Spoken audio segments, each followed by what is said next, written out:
Mimi familia kwangu ni kama dhahabu.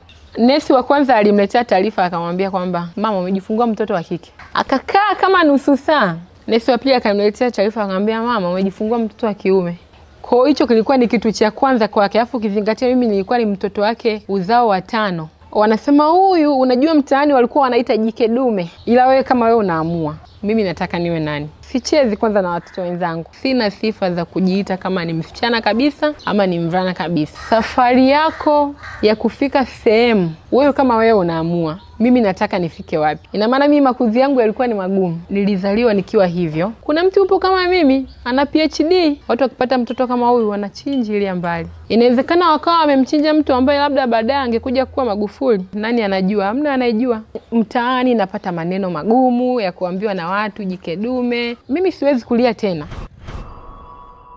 Wakati mwingine dunia haina majibu ya haraka ya maswali tunayojiuliza. Na wakati mwingine majibu tulionayo hayaendani na maisha halisi ya watu. Lakini ipo nguvu kubwa sana. Nakumbuka mama yangu katika mahojiano ya nyuma alikuwa anapenda kusema kwamba anapaswa kuishi zaidi ya mipaka ya mitazamo ya jamii.